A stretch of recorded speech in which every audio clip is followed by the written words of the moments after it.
오늘 저는 베드로전서 1장 1절에서 12절의 말씀을 가지고 산소망이라는 제목을 정하여 하나님 말씀을 증거하고자 합니다. 올해도 이제 얼마 남지 않았습니다. 이제 12월이 지나고 12월이 오면 2024년도 다 지나가게 됩니다. 2024년 코로나 팬데믹을 완전히 지나며 사람들은 무엇인가 소망하는 것이 있었습니다. 세계적으로 경제가 나아지길 원했고 살아가는 것이 좋아지기를 바랐습니다. 그러나 세계 곳곳에서 전쟁이 일어나며 그러한 바람은 거리가 멀어지고 과거에는 전쟁이 일어나면 그로 인하여 그 이웃 나라들이 낙수 효과를 받아 엄청난 경제 부흥이 오기도 했습니다. 2차 세계대전에서 패망한 일본은 우리나라 6.25 전쟁의 군수물자를 대면서 경제가 다시 회복되고 살아났습니다.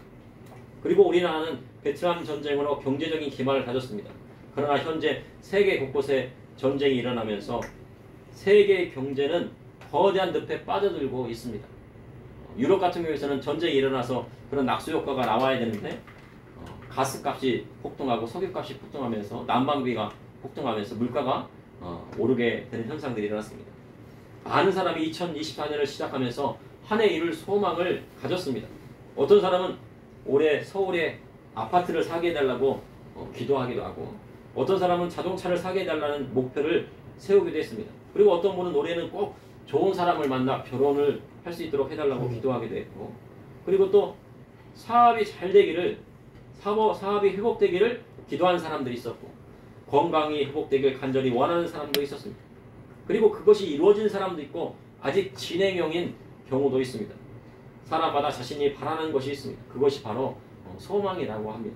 그래서 사전적으로 보면 소망은 바라고 기대하고 그리워하는 것입니다.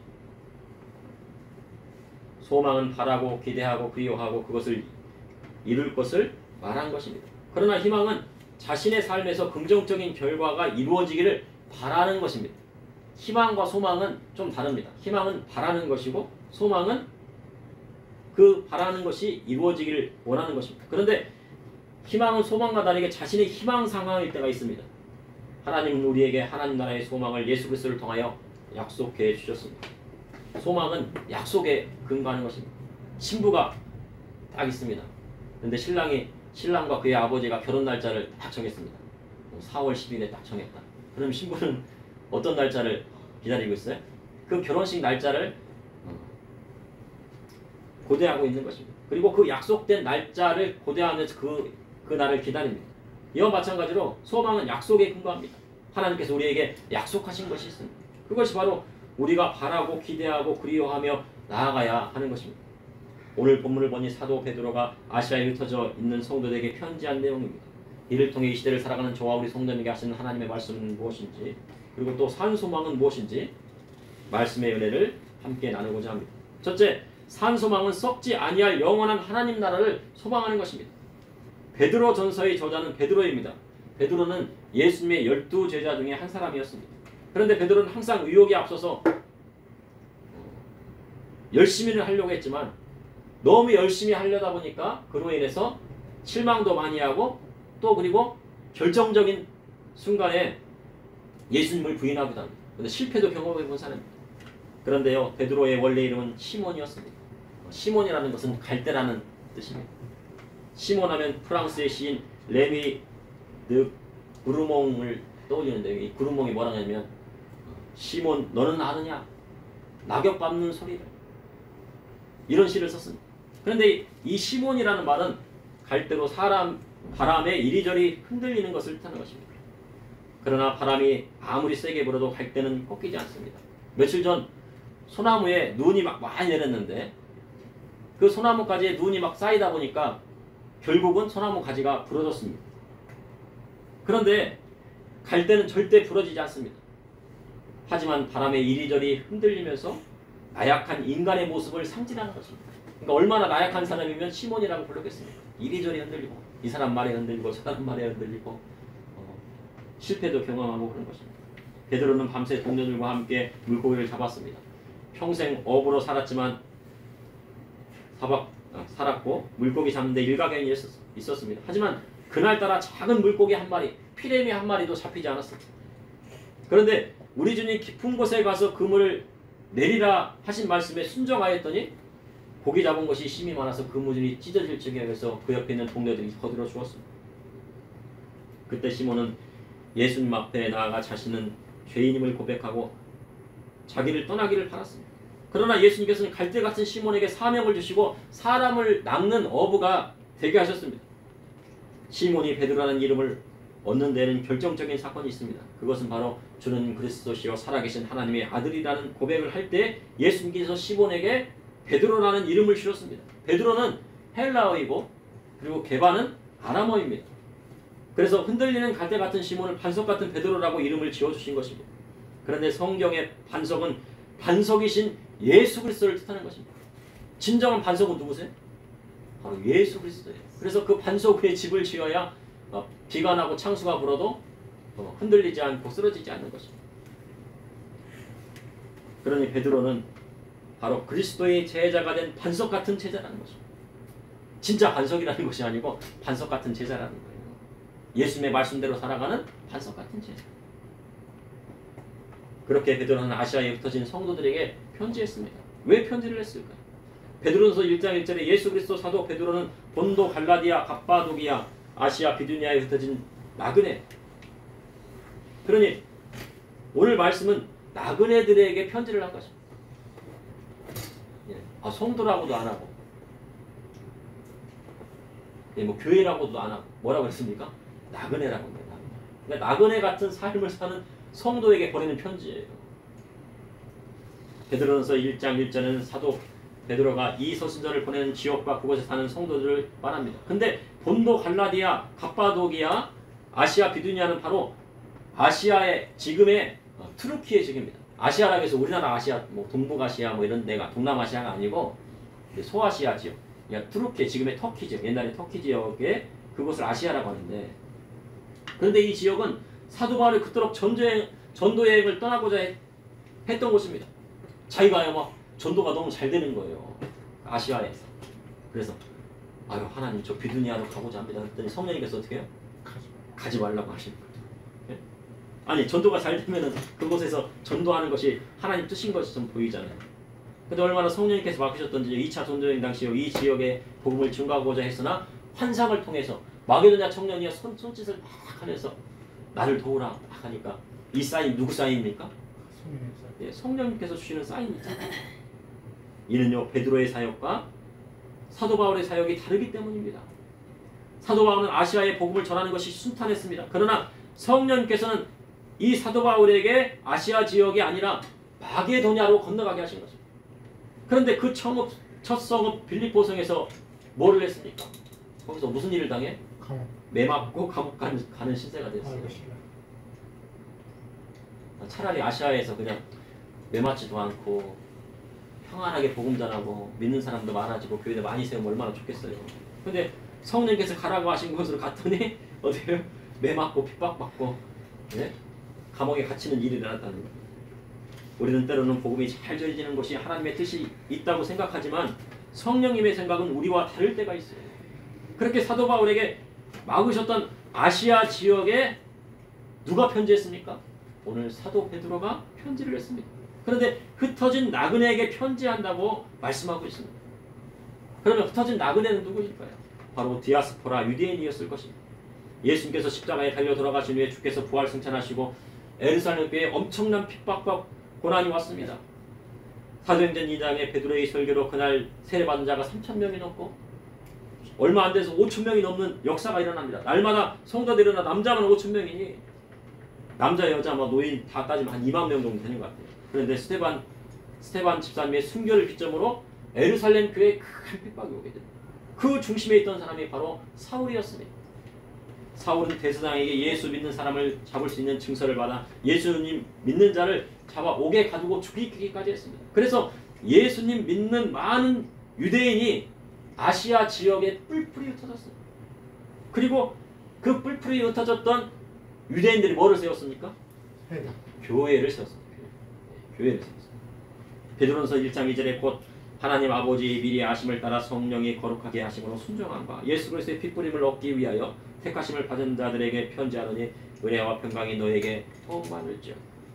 미리 아심을 따라는요 창세전 하나님의 주권으로 미리 택하셨다는 것입니다. 이 자리에 있는 성도님들은요, 하나님께서 택하시지 않으면 우리 교회에 나올 수 없는 거예요. 아니 세상에 교회가 많은데 어떻게 우리 교회에 나오셨습니까? 네? 큰 교회도 많잖아요. 저기 막 10,000명, 20,000명, 100,000명 되는 교회도 있고. 그런데 우리 교회가 어디서 시작해요? 지하 상가에서 시작했잖아요. 거기서 막 물이 차가지고 막 홍수가 나가지고 강대상이 터졌는데 왜 우리 교회를 찾아오시냐 이거예요. 그리고 우리 교회에 지금 다니고 있냐 이겁니다. 그것도 다 하나님께서 택하신 그리스도의 복음 안에서 뜻이 있기 때문입니다. 이 택하심을 받은 자들은 누구입니까? 성령이 거룩하게 하심으로 순종하는 자를 뜻합니다. 그리고 예수 그리스도의 핏부림을 얻기 위하여 택하심을 받은 자입니다. 그 당시에 아시아 지역뿐만 아니라 로마 지역에 큰 핍박이 몰려왔습니다. 베드로전서가 쓰여진 시기에 대해서는 학자들마다 다르지만 AD 63년에서부터 64년까지로 보고 있습니다. 그 시기는 바로 로마의 대형 화재로 인하여 네로의 핍박이 본격적으로 일어나게 된 때였습니다. 그러니 예수님을 믿는다는 말만 해도 어떻게 해요? 죽음을 당하고 개와 싸워야 되고요. 예수 믿는 사람을 횃불로 만들어서 태우고 십자가에 처형시키고, 그러니 사자밥으로 주고, 그러니 아시아에 뿔뿔이 흩어져 있는 교회 성도들에게 엄청난 고난과 핍박이 왔다는 것입니다. 그런데요, 베드로전서는 초대교회 당시를 배경으로 하지만 이는 말세에 일어날 고난과 핍박에 대해서도 말씀하고 있는 것입니다. 그러니까 마태복음으로 가면서 쭉 가면요, 요한계시록과 하면서 요한계시록 가까워질수록 어떤 데 필요한 말씀입니까? 말세에 필요한 말씀. 요한계시록 그 전에 있는 서신서가 뭡니까? 유다서잖아요. 유다서도 말세를 향한 계시의 말씀입니다. 이 베드로전서도 마찬가지인 것입니다.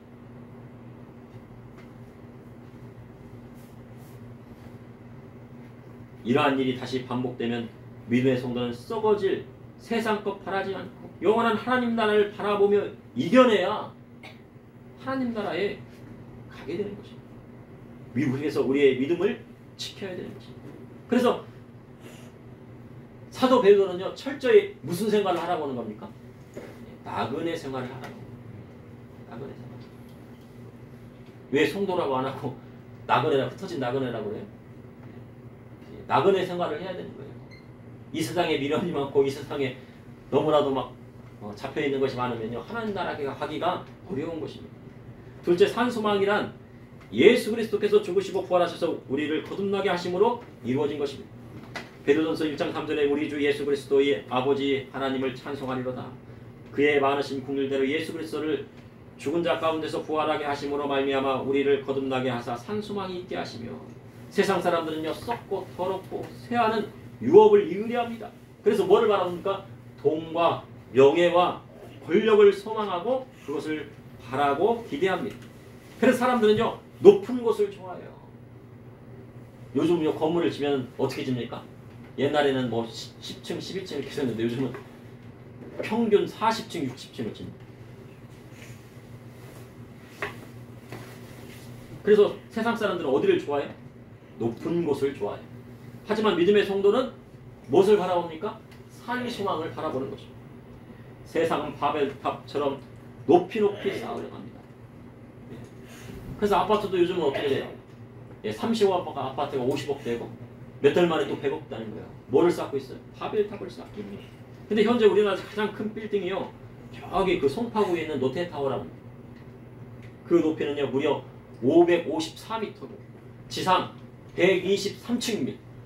그 세계에서 몇 번째 안 들어가는 그런 타워예요. 그 타워에 올라가 보셨습니까? 꼭 한번 가보십시오. 그 타워에 딱 올라가게 되면은 서울 시내 뿐만 아니고요, 한강 저 끝까지 다 보여요. 그 겨울에 그 서울의 야경이 얼마나 아름다운지 외국 사람들이 그곳을요, 우리나라에 딱 오면 꼭 그 가는 관광 코스로 정하고 있습니다. 그래서 사람들이 높은 곳에 올라가 서울을 보릅니다. 그런데 현재 이 타워가요, 어떻게 되냐면요, 은행에 저당 잡혔답니다. 예, 은행에 저당 잡혔어요. 사람들은 어떻게 해요? 높이 막 그냥 건물을, 야 20층 안 돼, 30층, 40층, 50층, 야 100층 가자 막 그러는데 어떻게 돼요? 그 타워가 어떻게 돼요? 롯데타워가 은행에 다 보잡혔다는 거예요. 그러니 그 구름의 경연날이 얼마나 심한 것을 알 수가 있어요. 세계적인 경제 위기 속에요. 그것을 이겨낼 수 있는 높은 빌딩은 없어요. 1928년에 있는 세계 대공황 때도요. 그 높은 빌딩에 사람들이 뭐하러 갔습니까? 뛰어내리러 갔습니다. 높은 빌딩 지면 왜 거기 간다고요? 뛰어내리려고. 그래서 그 빌딩 못 올라가게 했다는 거예요. 뭐가 무너진다는 거예요? 바벨탑이 무너진다는 거예요. 왜요? 이 세상을 너무 의지하기 때문에 그래요. 그래서 하나님 나라를 의지해야 돼요. 그래서 베드로 사도는요. 사도 베드로는 흩어진 나그네 된 자들에게 편지한 것입니다. 제가 이 본문을 가지고 설교하는 것은 왜 설교하고 있는 것입니까? 송년들에게 베드로 사도가 말씀하신 것처럼 사도 베드로가 말씀하시면 흩어진 나그네처럼 나그네 생활을 하는 것이 하나님의 뜻이라고 말씀드리고 있는 것입니다. 사람들은 높이 쌓으려 하지만 아무리 높이 쌓아도 언젠가는 허물어지고 마는 것입니다. 서울의 아파트를 사도요. 취득세, 소득세, 그 다음에 나중에 상속세까지 나면요. 35년 후에는 자기 것이 아니라요. 정부 것이 된답니다. 국가, 이게 소유가 다 된대요. 지금요. 시골에 있는 땅들 다 뭐하고 있어요? 연세 많으신 어르신들이 연금 받고 있습니다. 예, 그 땅들 다 어떻게 되겠습니까? 나중에는 다 국가 땅으로 되는 겁니다. 언젠가는 허물어지고 말. 그래서 믿음의 성도는 산 소망을 찾아야 합니다. 썩지 아니하고 쇠하지 아니하는 유업은 저 하늘에 있습니다. 그래서 그리스도의 복음의 말씀대로 나아가야 하는 것입니다. 베드로전서 1장 5절에 너희는 말세에 나타내기로 예비하신 구원을 얻기 위하여 믿음으로 말미암아 하나님의 능력으로 보호하심을 받았느니라. 베드로전서 초대교회에 일어난 핍박을 말씀하지만 말세에 나타난 일들을 말씀하고 있습니다. 그래서 하나님의 능력으로 그들이 보호를 받고 믿음으로 구원에 이르게 될 것을 말씀하신 것입니다. 6절에 그러므로 너희가 이제 여러 가지 시험으로 말미암아 잠깐 근심하게 되지 않을 수 없으나 오히려 크게 기뻐하는도다. 아시아에 흩어진 나그네 된 성도들이 여러 가지 시험으로 잠깐 근심하게 되지 않을 수 없다고 말씀하고 있습니다. 고난이 오고 핍박이 오게 돼 있어요. 고난과 핍박이 그 당시 오게 되면 어떻게 됩니까? 모든 경제생활이 다 끊어지게 돼요. 무엇인가 물건을 살 수 없고 서로 통용할 수도 없고 그러면 그때는 어떤 거예요? 믿음의 성도끼리 아니면 가족끼리 서로 자기 물건을 통용하며 믿음을 지켜냈던 시절이라는 것. 그런데 그러한 근심은 잠깐이라 하셨습니다. 7절에 너희 믿음의 확실함은 불로 연단하여도 없어질 금보다 더 귀하여 예수 그리스도 나타나실 때 칭찬과 영광과 존귀를 얻게 할 것이니라. 금도요 불로 계속 연단하면 어떻게 됩니까? 소멸하고 마는 것입니다. 금이 영원할 것 같지만 이 세상에서 금을 가지고 세상을 떠날 때 금 한 조각이라도 가져갈 수 있는 사람은 하나도 없어요. 아유, 금반지 끼고 가십시오. 그래서 금반지 끼면 누가 가져가요? 네? 그 장내 그 지도사들이 그냥 호주머니에 들어가도 아무도 몰라요. 노잣돈이라고 5만원짜리 몇 개 찔러주면은 하면 누가 가져갑니까? 장내 지도사들은 그러니까 가져가라고 이 세상에서 가져가라고 드리는 것이 아니고 장내 지도사에게 좀 잘 좀 부탁합니다 해서 그 수고비를 주는 거예요. 사람은 1원 한 장도 금조가리 하나도 가져갈 수가 없는 것이 바로 사람이에요. 그런데 고난이 와서 그것을 이기고 믿음을 지켜내면 불로 연단하여도 없어질 금보다 더 귀한 것입니다. 그래서 예수 그리스도께서 칭찬과 영광과 존귀를 얻게 할 것이라고 말씀하신 것입니다. 고난은 잠깐이지만 예수님께서 칭찬하시는 것은 영원히 칭찬하시는 겁니다. 예수님께서 하나님께서 주시는 영광은요 이 세상의 영광과는 비교할 수 없는 것입니다. 그리고 하나님께서 그를 존귀하게 하는 것입니다. 이것이 바로 하나님 나라의 소망이요 산소망입니다. 베드로전서 1장 8절에서 9절에 예수를 너희가 보지 못하였으나 사랑하는도다. 이제도 보지 못하나 믿고 말할 수 없는 영광스러운 즐거움으로 기뻐하니 믿음의 결국 곧 영혼의 구원을 받으리라. 그들이 예수님을 보지 못하였습니다. 그러나 사랑한다고 고백합니다. 근데 베드로는 고백해요. 베드로는요, 가장 가까운, 사도 베드로는 가장 가까운 곳에서 예수님을 배웠습니다. 그런데 주께서 그에게 무엇으로 삼으셨습니까? 예, 할례자의 사도로 삼으셨다고 했어요. 그럼 무할례자의 사도로 삼으신 사람은 누구예요? 바로 사도 바울이죠. 사도 바울은 무할례자의 사도로 삼으셨는데 베드로의 사명은 바로 할례자의 사명으로 삼았어요.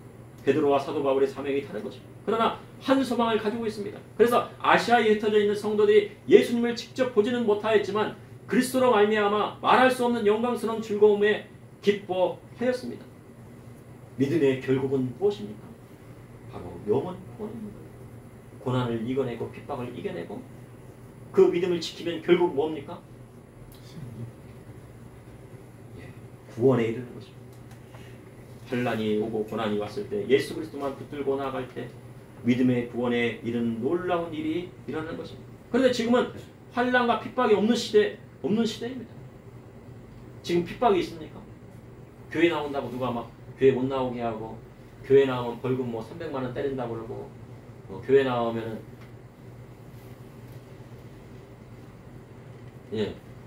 못 나오게 하고 그런 때입니까? 그런 적이 있었잖아요. 그렇죠? 그렇지만 지금 그런 때가 아니에요. 그리고 자본주의 시대입니다. 그러니 사람들에게 믿기만 하면 구원받습니다. 그렇게 하면은 그 사람들이 구원받습니까? 왜요? 믿기만 하면 구원받지만 자본주의 사회는 뭐를 좋아합니까? 돈을 좋아하고 사랑하고 돈을 막 좋아하고 사랑하는데 얼마나 사랑하면 돈을 맘몬으로 섬기고 돈을 우상 숭배합니다. 이렇게 썩어질 것으로는 절대 하나님 나라에 들어갈 수 없습니다. 그런데 많은 설교자가 예수님 믿으면 부자 되고 천국 간다고 설교하고 있어요. 그런데 예수님께서 뭐라고 했습니까? 부자가 천국 가기가 얼마나 어려운지 낙타가 바늘귀에 들어가기보다 더 어렵다고 했습니다. 그랬더니 제자들이 뭐라고 그래요? 그럼 누가 천국 들어갑니까? 사람으로는 할 수 없을 때 하나님께서는 하실 수 있다고 말씀하셨습니다. 성도에게 부자 되는 것이 교회 다니는 목적이 되니 세상을 이기지 못하고 세상과 함께 타락하여 썩어질 것을 따라 하나님 나라에 들어가지 못하는 것입니다.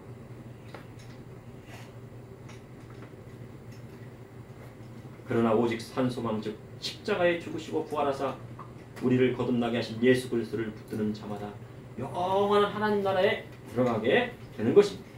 셋째, 산 소망은 예수 그리스도로 말미암아 믿음으로 구원에 이르게 되는 것입니다. 베드로전서 1장 10절에 이 구원에 대하여는 너에게 임할 은혜를 예언하던 선지자들이 연구하고 부지런히 살펴서 자기 속에 계신 그리스도의 영이 그 받으실 고난과 후에 받으실 영광을 미리 증언하여 누구를 어떠한 때를 지시하는지 상관이라. 그리스도께서 이 땅에 오시기 전 이사야는요 800년 전에 예언했습니다. 그리고 그리스도께서 동정녀를 통하여 탄생하실 것을 말씀하고 계십니다. 그리고 예수님은 동정녀 마리아의 몸에서 탄생하셨습니다. 그것을 축하하는 날이 성탄절입니다. 그리고 이사야 53장에 보면 그리스도께서 어떻게 고난 받으실 줄 말씀하고 계십니다.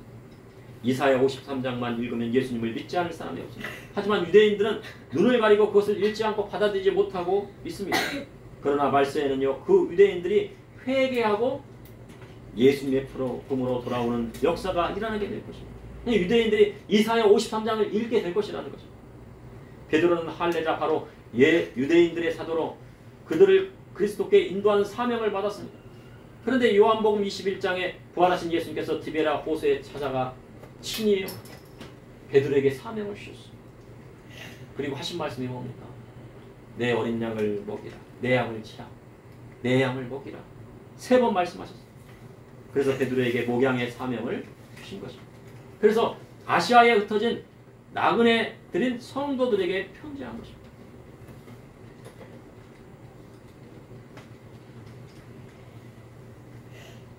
소돔과 고모라 시대 때는요 나그네 시대 생활을 하지 않았습니다. 아브라함은 무슨 생활했습니까? 장막 생활했잖아요. 이곳저곳을 다니면서 자기의 신앙을 점검하며 타락한 문명에 받아들이지 아니하고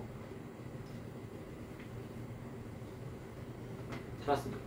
그러나 소돔과 고모라 땅으로 들어간 소알 땅으로 들어간 롯은 그 도시 문명에 취하였어요. 그 도시 문명에 타락한 풍습을요 보고 배우게 돼요. 그로 인해서 어떻게 했습니까? 소돔과 고모라 땅에 심탄이 오게 된 것입니다. 베드로전서 1장 12절에 이 섬긴 바가 자기를 위한 것이 아니요 너희를 위한 것임이 계시로 알게 되었으니 이것은 하늘로부터 보내신 성령을 힘입어 복음을 전하는 자들로 이제 너희에게 알린 것이요 천사들도 살펴보기를 원하는 것이니 예수님께서 고난받으시고 십자가에 죽으심은요 자신을 위한 것이 아닙니다. 누구를 위한 것입니까? 우리를 위하여 고난받으시고 십자가에 달려 죽으셨어요. 그러니 그 사랑이 큰 것입니다. 그리고 하나님께서는 독생성자 예수 그리스도를 아끼지 않으시고 우리에게 보내주셨어요. 십자가에 달려 죽으셨지만 3일 만에 부활하사 부활의 첫 열매가 되셨습니다. 그래서 예수님의 부활이 나의 부활이 될 때 믿음의 성도에게 산 소망이 생기게 되는 것입니다. 우리 몸에는요 그리스도의 피가 흐르고 있어요. 보혈의 피가 성령님께서 우리 안에 계시고 보혈의 피가 그리스도의 보혈의 피가 우리 가슴속에 흐를 때 어떤 고난과 역경이 와도 이겨낼 수 있는 힘이 있는 것입니다. 고난과 역경이란 자신이 잘못해서 받는 고난이나 역경이 아니에요. 요즘 연예인들 보니까 뉴스에 보니까 막 그런 얘기가 나오잖아요. 아들은 낳았는데 아빠 노릇은 하겠지만 결혼 안 하겠다고 그러잖아요.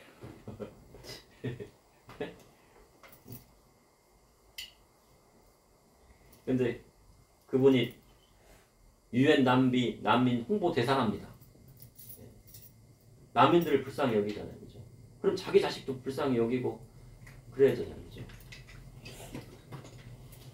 아빠라는 것은 뭡니까? 그냥 양육비만 주는 아빠가 되는 겁니다.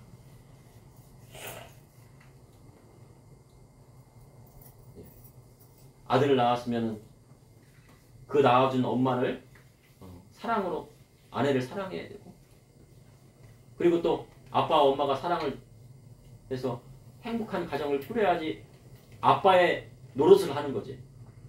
양육비 300만 원 다 준다고 해서 어떻게 될지는 모르겠어요. 그래서 돈 얼마 준다고 해서 그것이 되겠습니까? 근데 그것이요 무슨 문화냐면 헐리우드 문화입니다. 헐리우드 문화. 헐리우드의 사람이요 타락한 성문화가 어떻게 됩니까? 그렇게 해서요 자식을 낳은 다음에요 자식을 낳게 되면 어떻게 됩니까? 엄청난 재산이 상속으로 오게 되는 거예요. 만약 결혼을 하게 된다. 근데 결혼을 하지 않더라도 그 자식에게 그 모든 재산이 상속되게 돼 있어요. 근데 그런 문화들이 우리나라 왔는데 그 찬반이 갈립니다. 우리나라 안에서도 이것이 옳다 저것이 옳다 막 그래요. 혼돈의 시대예요. 무엇이 옳고 그름을 알지 못하고 있는 시대가 되었다는 거예요. 자기가 죄짓고 잘못해놓고요 왜 나만 겪는 고난이라고 하면요 안 되는 거예요. 내가 죄짓고 잘못해가지고 고난받으면 아유 하나님 제가 고난받는 것 당연합니다. 그런데 왜 나만 겪는 고난이냐고 합니까? 안 되죠. 예수님을 믿음으로 고난받고 그분의 말씀대로 살아갈 때 고난받고 그리스도의 복음의 말씀대로 살았는데 핍박이 오면 즐거워하고 기뻐하는 것입니다. 그것이 바로 나그네 된 생활이고 그 나그네 된 생활이 바로 산소망인 것입니다. 이를 통해 예수 그리스도의 그 사랑이 우리 마음 가운데 산소망으로 넘쳐나게 되는 것입니다. 그러므로 산소망은 썩지 아니할 영원한 하나님 나라를 소망하는 것입니다. 산소망이란 예수 그리스도께서 죽으시고 부활하셔서 우리를 거듭나게 하심으로 이루어진 것입니다. 또한 산소망은 예수 그리스도로 말미암아 믿음으로 구원에 이르게 되는 것입니다. 잠시 기도하시겠습니다. 사랑해 주님 오늘도 감사합니다. 주님의 사랑과 은혜로 아버지여 사도 베드로를 통하여서 베드로 선서를 통하여서 아버지 한 산소망이 무엇인지를 우리가 깨달았습니다. 아버지 하나님 산소망 되신 예수 그리스도를 바라보며 나아갈 수 있도록 인도하여 주시고 어떠한 고난과 역경과 환난이 온다 할지라도 아버지 하나님 오직 주님만을 붙들고 나아가게 하여 주시옵소서. 지금은 환난과 핍박과 고난이 없는 시대입니다. 사람들이 돈을 사랑하는 시대가 되었습니다. 그러나 믿음의 성도는 돈을 사랑하지 아니하고 오직 하나님 말씀대로 나그네 생활하며 오직 하나님 나라만 바라보고 나아갈 수 있도록 인도하여 주시고 성탄절을 맞이하여 주위에 어려운 사람들은 없는지, 예수님의 탄생하신 날이 아버지의 오고 있사오니 우리가 주위에 어려운 사람들은 없는지 돌아볼 수 있도록 인도하여 주시고, 가난한 사람들을 돌보고 예수님의 사랑을 실천할 수 있도록 인도하여 주시옵소서. 예수님 이름으로 기도합니다.